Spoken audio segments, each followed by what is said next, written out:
அஸ்ஸலாமு அலைக்கும் friends, welcomes to queens kitchen. நம்ம இன்றைக்கி என்ன பார்க்க போகிறோன்னா, இன்ஸ்டன்ட் குலாப் ஜாமுன் ரெசிபி எப்படி செய்கிறது தான் பார்க்க போகிறோம். வாங்க வீடியோக்குள்ளே போகலாம்.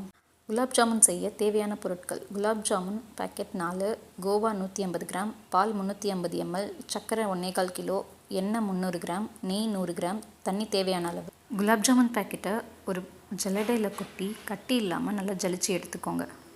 அப்புறம் கோவாவை கொஞ்சம் கொஞ்சமாக மாவில் ஆட் பண்ணி நல்லா பிசைஞ்சு எடுத்துக்கோங்க. கோவா ஆப்ஷனல் தான், வேணும்னா சேர்த்துக்கலாம், இல்லைனா வேணாம்.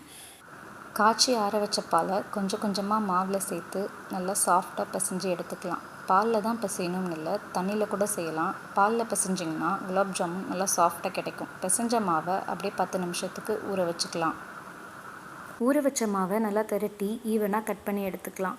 ஒரே சைஸில் கட் பண்ணாதான் குலாப் ஜாமுன் நல்லா ரவுண்டாக ஒரே மாதிரி கிடைக்கும். கட் பண்ண மாவு எல்லாத்தையும் நல்லா விரிசல் இல்லாமல் உருட்டி ஒரு தட்டில் வச்சுக்கலாம்.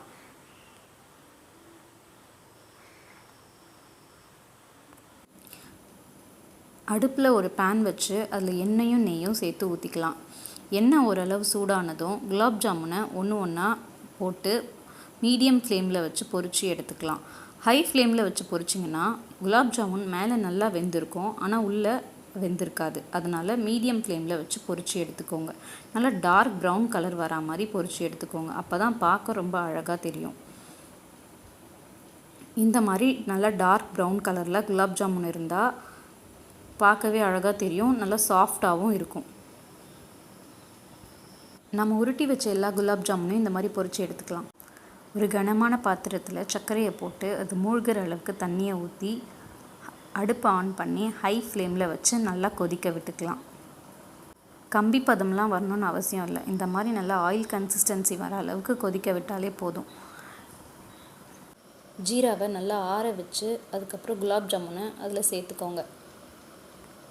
நாங்கள் குவான்டிட்டி கொஞ்சம் அதிகமாக செய்கிறதுனால எல்லா இன்க்ரீடியன்ட்ஸும் அதிகமாக ஆட் பண்ணியிருக்கோம். நீங்கள் எவ்வளோ செய்கிறீங்களோ அதுக்கேற்ற மாதிரி இன்க்ரீடியன்ட்ஸ் ப்ளஸ் ஆர் மைனஸ் பண்ணிக்கோங்க. குலாப் ஜாமுன் ரெடி ஆகிடுச்சு. அதுக்கு மேலே நீங்கள் உங்களுக்கு தேவையான நட்ஸை நல்லா சாப் பண்ணி தூவி விட்டுக்கலாம். குலாப் ஜாமுன் எல்லாருமே ஈஸியாக செய்வீங்க, ஆனால் நாங்கள் இந்த ரெசிபி போட்டோன்னா ஃபஸ்ட்டு வீடியோ ஸ்டார்ட் பண்ணும்போது ஒரு ஸ்வீட்டில் ஸ்டார்ட் பண்ணலாமேன்னு தான் இந்த ரெசிபி போட்டோம். பாருங்கள், குலாப் ஜாமுன் பார்க்கவே எவ்வளோ சூப்பராக இருக்குது. நிஜமாக சொல்கிறேங்க, சாப்பிட்றதுக்கும் அவ்வளோ எம்மியாக இருந்தது. கண்டிப்பாக நீங்களும் வீட்டில் ட்ரை பண்ணி பாருங்கள்.